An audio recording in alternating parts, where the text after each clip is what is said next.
The very first one that was published on a big journal was a replication study of the first study we did in Louisiana. This was when I was in McGill. And those same areas light up, a little bit different distribution, a little bit bigger study. In this particular study, we showed that the longer you were told you had fibromyalgia, that is, you had a diagnosis of fibromyalgia, the more shrunk up the brain was. And so there was this thought, well, gosh, is fibromyalgia progressive in terms of brain atrophy? There are now, I think, 6 or 7 studies that have looked at this. All of them find about the same thing. The hippocampus is challenged, the anterior cingulate, the insula. These are areas of the brain that are lit up there, the IC there on the left, top right. That has been reproduced several times, so we know that's a solid function. I mean, we know that that's a solid finding. We have only had one study that showed time difference. So what does that leave us to wonder? Does a person before they develop fibromyalgia somehow have a different brain? Or does the brain change during the course of developing fibromyalgia, or does fibromyalgia change the brain? No answer to that question. Yes? Okay, you said the atrophy of the brain. Is that related to volume loss? Okay, so if we use the word atrophy, and I'm an English major, so I'm very careful with words. Atrophy suggests that you were this big, but now you're this big, and that you've gone through a process, a dynamic process called atrophy. Shrink is another way to think of that. Well, maybe a fibromyalgia brain is this big at birth and doesn't change, and a healthy brain is this big at birth and doesn't change, and one's a risk factor for the development of fibromyalgia. We don't know. What we need to do is we need to take pictures on day 1, and then 5 years later we need to take a different set of pictures and see if there's a change. That study hasn't been done yet. This is my friend Tobias Schmidt-Wilke, is another researcher. He's a German, and he also reproduced these findings. These are just, like I said, pretty pictures.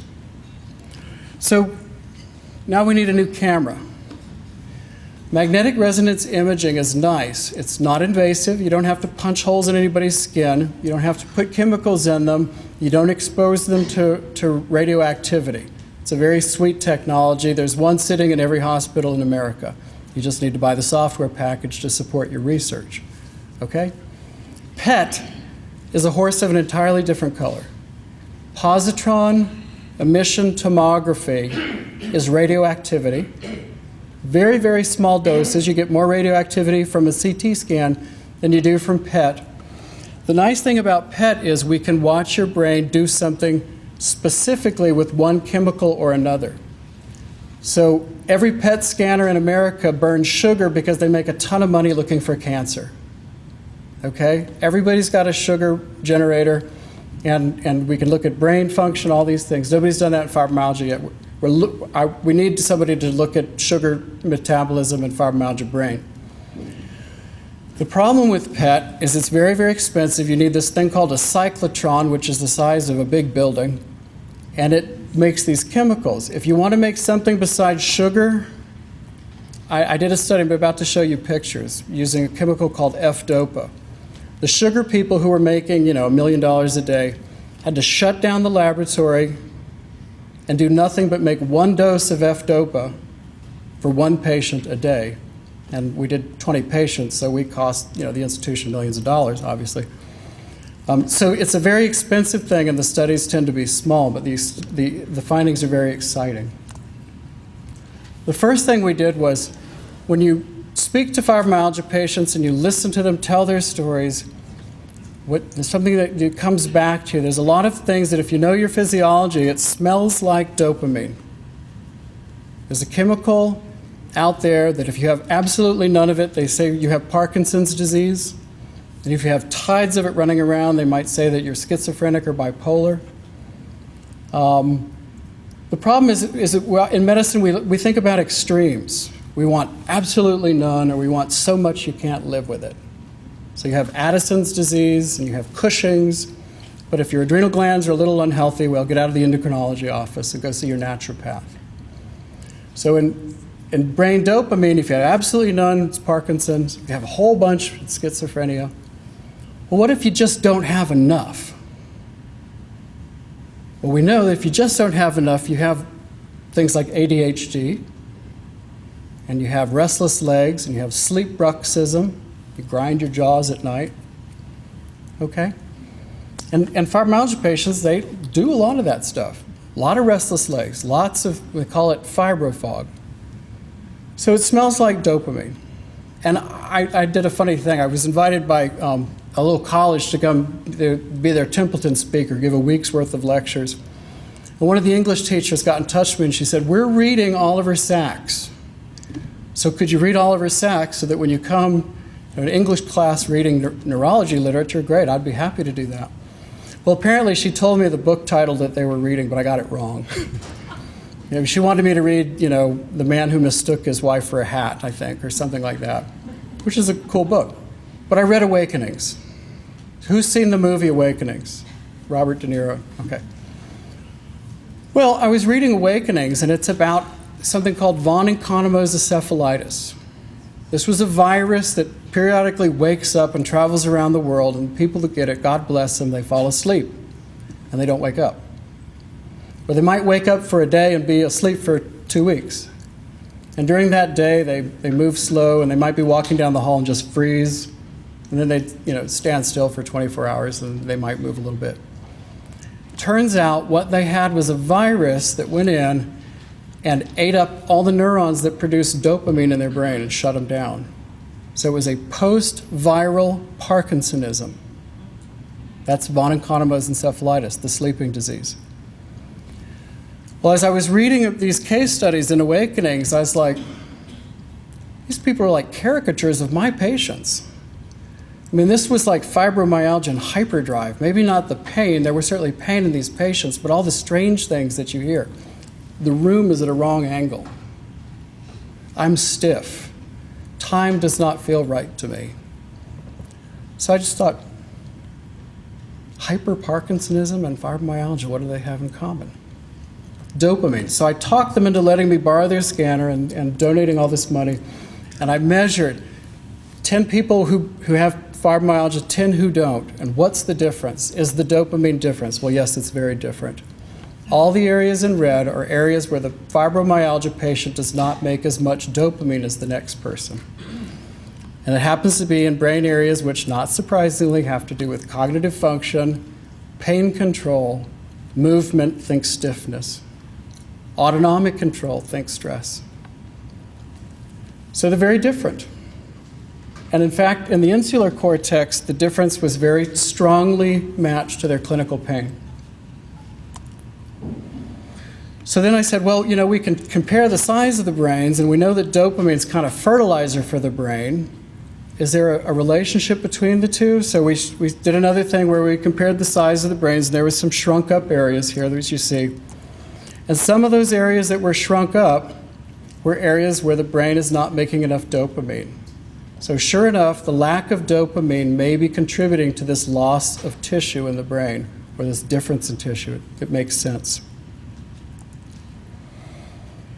So another study I did, I put my job on hold and went up to Canada for a year on the invitation of McGill University. And I did a study, and I think I'm going to go down in history as having administered the most painful stimulus to fibromyalgia patient in a clinical laboratory of all time. What we did is we took a needle and we stuck it in the leg muscles and dripped in very salty water for 20 minutes. And I calibrated this against my own leg, so literally I feel your pain. The first time I did it, I thought, how painful could this be? I took 1 cubic centimeter of water, injected it into my muscle, and it felt like somebody hauled off with a 10 iron and hit me with all they were worth for 20 minutes. So we learned, have to do this very slowly and with a much lower volume of fluid. And we did that. Now this is track the pain over 20 minutes, okay? And what you see is on the bottom, those are healthy people. At about 10 minutes into this, 12 minutes into it, their pain starts going away. And what their brain is doing is saying, that is not going to kill you. Stop feeling it. Shut it off. And they did.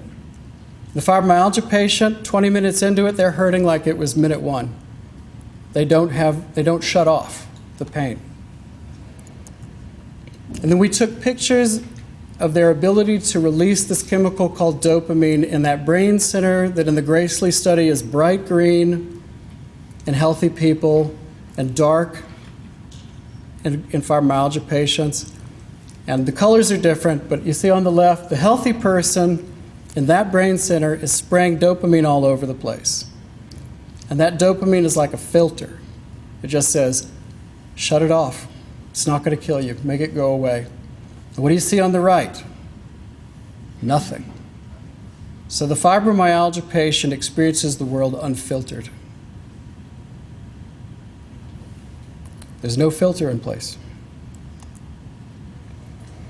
So as it turns out, in order for dopamine neurons to work, let me back up. In order for pain medicine to work, opioids, hydrocodone, morphine, fentanyl, the dopamine system has to be working.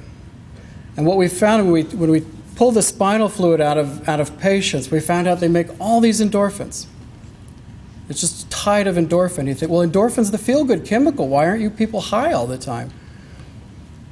Well, as it turns out, the dopamine neurons have to work in order for the morphine or the endorphins to work. If I take a little rat, and God bless them, we do this to them, put a little needle in its head and put a drop of something in there that shuts off its dopamine neurons, and drop it on a hot plate with morphine on board, it's like salt water. It hurts. It hurts a lot, even though you give them a lot of morphine, because they require the dopamine to work.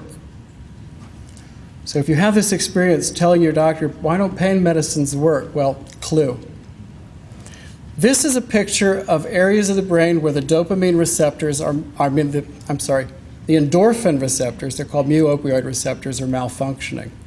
This comes out of Michigan.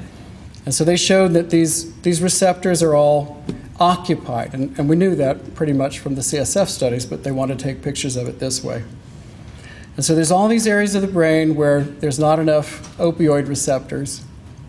And my thought is, I think the brain is trying to goose the dopamine neurons. The brain is going, go, go, go. And the dopamine neurons are asleep.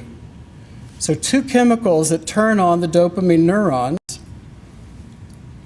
endorphins, or hydrocodone, morphine, heroin, that's one chemical. You make that stuff, it's called endorphins, and the fibromyalgia patient's making a lot of it. The other chemical that turns on the dopamine neurons and makes them go, it's a trigger, it's called substance P. Substance P is an activator of dopamine neurons. And if you draw the spinal fluid out of a fibromyalgia patient, they make a lots of substance P.